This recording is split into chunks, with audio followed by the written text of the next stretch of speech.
नमस्कार BPL news में आप सभी दोस्तों का एक बार फिर से बहुत बहुत स्वागत है। दोस्तों आज हो गया 31 मई, जो बड़ी खबर निकल के आ रही है एक एक करके जाने के। लेकिन उससे पहले छोटा सा निवेदन, अगर आपने हमारे चैनल को अभी तक सब्सक्राइब नहीं किया तो प्लीज सब्सक्राइब की लाल बटन दबाकर चैनल को अभी सब्सक्राइब करें। पहली जो बड़ी खबर निकल के आ रही है दोस्तों वो है कांग्रेस पार्टी और महाराष्ट्र की एनसीपी पार्टी को लेकर बड़ी खबर निकल के आ रही है। एक बार फिर से कांग्रेस पार्टी और एनसीपी एक होने की पूरी संभावनाएं हैं। दरअसल दोस्तों हम आपको बता दें कि कांग्रेस पार्टी के अध्यक्ष राहुल गांधी और एनसीपी के अध्यक्ष शरद पवार की काफी लंबे समय तक बैठक चली है। कल इस मीटिंग के बाद अब कयास लगाए जा रहे हैं कि एक बार फिर से नेशनल कांग्रेस पार्टी भी एक हो सकती है। दरअसल हम आपको बता दें दोस्तों कि ये मुलाकात का दौर कल हुआ और लगभग 1 घंटे तक लंबे चली बैठक के बाद ये सुबह तेज हो गई है कि एक बार फिर से महाराष्ट्र में और वर्तमान राजनीति के हालात को देखते हुए एक बार फिर से एनसीपी और कांग्रेस पार्टी एक हो सकती है। दरअसल हम आपको बता दें दोस्तों कि कांग्रेस अध्यक्ष राहुल गांधी की गुरुवार को राष्ट्रवादी कांग्रेस पार्टी मुखिया शरद पवार के साथ मुलाकात के बाद एनसीपी के विलय की अटकलें तेज हो गई है। हालांकि एनसीपी अध्यक्ष शरद पवार ने इस पर कुछ भी खुलकर बोलने से मना कर दिया है। लेकिन आपको बता दें कि लोकसभा चुनाव में हार के बाद कांग्रेस अध्यक्ष राहुल गांधी पहली बार अपने सहयोगी दल के किसी नेता से मुलाकात की है और माना जा रहा है कि जिस तरीके से शरद पवार पहले कांग्रेस पार्टी में थे, उसके बाद राष्ट्रवादी कांग्रेस पार्टी बनाई थी, उसके बाद अब माना जा रहा है कि एक बार फिर से कांग्रेस पार्टी में इनका विलय हो सकता है वर्तमान हालात को देखते हुए। और अगर माना जा रहा है कि अगर ऐसा होता है तो कहीं न कहीं कांग्रेस पार्टी एक बार फिर से अपनी स्थिति में, खासकर महाराष्ट्र की राजनीति में एक बार फिर से पहले नंबर पे आ जाएगी। और यही कारण है कि न केवल महाराष्ट्र की राजनीति में बल्कि महाराष्ट्र की राजनीति से निकलकर पूरे देश की राजनीति में छोटे छोटे दलों को एक करके कांग्रेस पार्टी में मिला करके कांग्रेस पार्टी की स्थिति एक बार फिर से मजबूत स्थिति में हो सकती है। क्योंकि माना जा रहा है कि अब धीरे धीरे सुगबुगाहट ये भी है कि पश्चिम बंगाल की ममता बनर्जी जिस तरीके से टीएमसी तृणमूल कांग्रेस का गठन किया था कांग्रेस पार्टी से निकलने के बाद, वहां पर भी कांग्रेस पार्टी में आने की सुगबुगाहट भी हो सकती है। क्योंकि धीरे धीरे अब जिस तरीके से वर्तमान हालात बन रहे हैं उससे कहीं ना कहीं कांग्रेस पार्टी अब अपने छोटे छोटे सहयोगी दलों को भी एकजुट करने में शरद पवार और राहुल गांधी के मिलने के बाद पूरी तरीके से सुगबुगाहट तेज हो गई है। हालांकि देखने की बात होती है क्या वाकई में मिल पाते हैं या फिर नहीं फिलहाल। लेकिन ये बड़ी खबर निकल के आ रही है। अगली जो बड़ी खबर निकल के आ रही है दोस्तों वो है मोदी सरकार से दूरी बना ली है नीतीश कुमार। जी हाँ, दरअसल दोस्तों हम आपको बता दें कि कल मोदी सरकार पार्ट 2 की मंत्रिमंडल का पूरी तरीके से विस्तार हुआ और कल मोदी सरकार पार्ट 2 में शपथ ग्रहण समारोह था जिसमें भारतीय जनता पार्टी के बड़े बड़े दिग्गजों ने मंत्रिमंडल लिया। लेकिन वही बात करें अगर हम भारतीय जनता पार्टी के सहयोगी दल जेडीयू जनता दल यूनाइटेड नीतीश कुमार की पार्टी पर, यहाँ पर एक भी मंत्री नहीं बनाया गया है। इसको लेकर नीतीश कुमार की खासी नाराजगी देखने को मिल रही है। दरअसल दोस्तों हम आपको बता दें कि नीतीश कुमार का कहना था कि हम 16 सांसदों वाले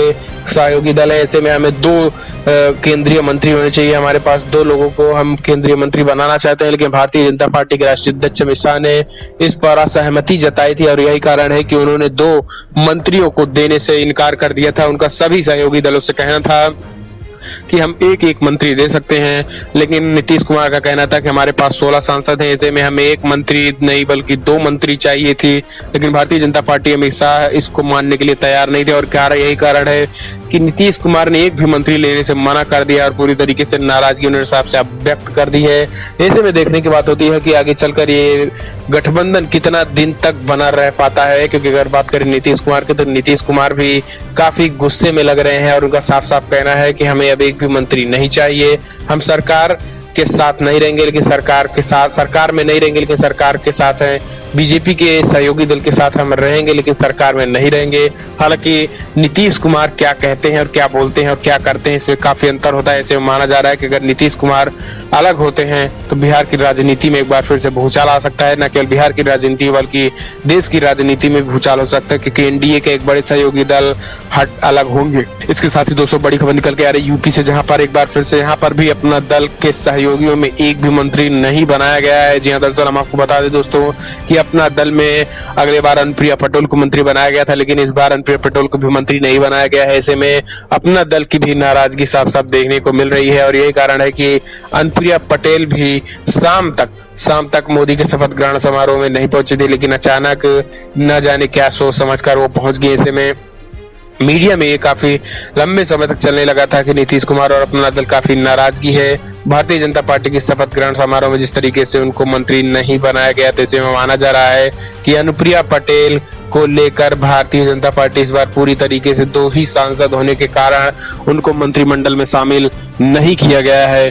तो ये कहीं न कहीं 2024 के लोकसभा चुनाव में भारतीय जनता पार्टी को, साथ ही 2022 के लोकसभा चुनाव, साथ ही यूपी के 2022 के विधानसभा चुनाव में देखने की बात होती है कि पटोलों का मत, साथ ही अपना दल कहां और किस दिशा में जाते हैं। तो एक बेहद बड़ा चैलेंज भारतीय जनता पार्टी। अगली जो बड़ी खबर निकल के आ रही दोस्तों वो है अखिलेश यादव ने अपना घर, अगली बड़ी खबर निकल के आ रही दोस्तों, अखिलेश यादव ने नए घर में कर लिया है प्रवेश और मीडिया से बनाई है दूरी। मीडिया से बातचीत करने से उन्होंने साफ साफ इनकार कर दिया है। जी हां, दरअसल हम आपको बता दें कि लोकसभा चुनाव 2019 में हार के बाद मीडिया से दूरी बनाने वाले अखिलेश यादव अब पूरी तरीके से नया घर भी बदल लिए है। अखिलेश यादव विक्रमादित्य मार्ग पर शिफ्ट हो गए हैं। दरअसल हम आपको बता दें दोस्तों कि सुप्रीम कोर्ट से आदेश के बाद सभी पूर्व मुख्यमंत्रियों को अपने आवास छोड़ने पड़े थे। इसके बाद अखिलेश यादव गोल्फ सिटी में रह रहे थे, लेकिन अब उनका जब घर और मकान बन के पूरी तरीके से तैयार हो गया, अब अखिलेश यादव ने अपने नए घर में गृह प्रवेश कर लिया है, जो कि विक्रमादित्य मार्ग पर स्थित है। ऐसे में माना जा रहा है कि अखिलेश यादव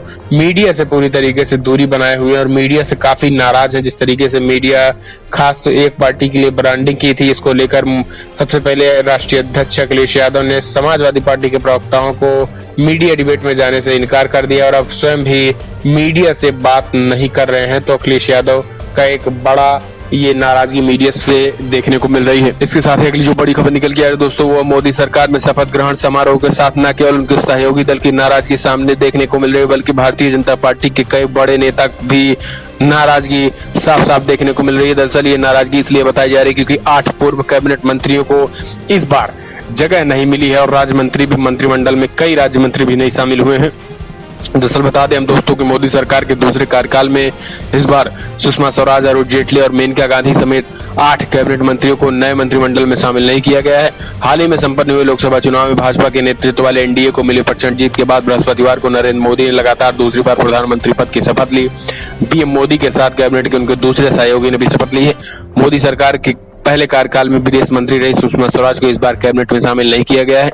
इसके अलावा अरुण जेटली वित्त मंत्री रहे, उनको भी शामिल नहीं किया गया है। सुरेश प्रभु, मेनका गांधी, अनंत गीते चौधरी, वीरभद्र सिंह, जुवाल ओराम और राधा मोहन सिंह प्रमुख, जेपी नड्डा, महेश शर्मा, मनोज सिन्हा, राज्यवर्धन सिंह राठौर, अल्फोंस कन्नथम्मा जैसे स्वतंत्र प्रभार वाले राज्य मंत्रियों को भी नई सरकार में मंत्रिमंडल में शामिल नहीं किया गया। ऐसे माना जा रहा है कि इस बार पूरी तरीके से भारतीय जनता पार्टी के लिए ये सारे लोग भी काफी सरदर्द हो सकते हैं।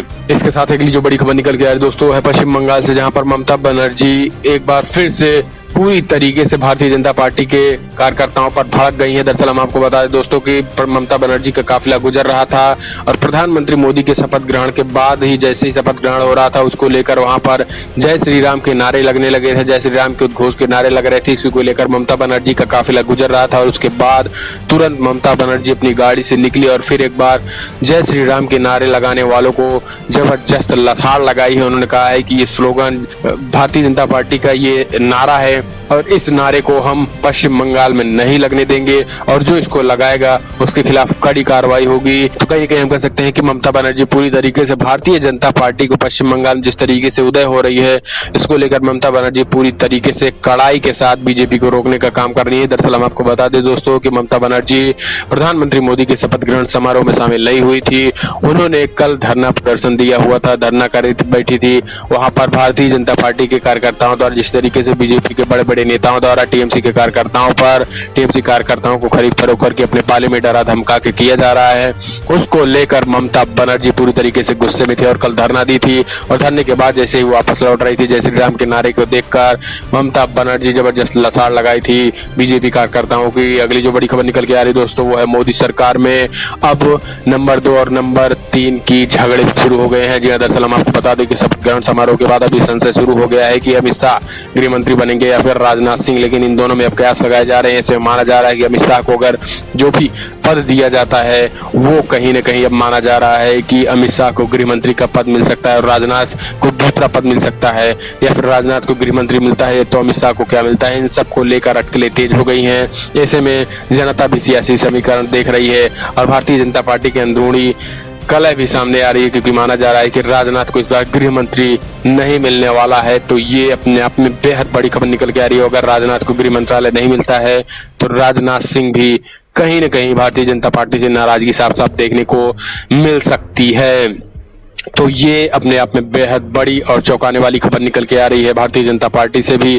और भारतीय जनता पार्टी में इस बार शपथ ग्रहण समारोह के बाद कई दुश्मन पाल लिए हैं बीजेपी ने, और जबरदस्त फूट भी देखने को मिल रही है, चाहे वो फिर बिहार हो या फिर अपना दल यूपी से हो। 2022 के होने वाले लोकसभा चुनाव में, आगामी विधानसभा चुनाव में बीजेपी को माना जा रहा है कि इसका खामियाजा भुगतना पड़ सकता है। तो फिलहाल आज की बड़ी खबरों दोस्तों इतना ही। अगर आपको वीडियो पसंद आया तो लाइक करें, शेयर करें, कमेंट के माध्यम से अपनी राय देना ना भूलें कि आप क्या सोचते हैं। क्या वाकई में जिस तरीके से Congress party, national Congress party जिस तरीके से एनसीपी को अपने साथ पाले में लाने की कोशिश कर रही है, क्या ये सही है? अगर आप मानते हैं शायद तो दिल से वीडियो को लाइक करें, कमेंट के माध्यम से अपनी राय देना ना भूलें, साथ ही चैनल को सब्सक्राइब करना ना भूलें।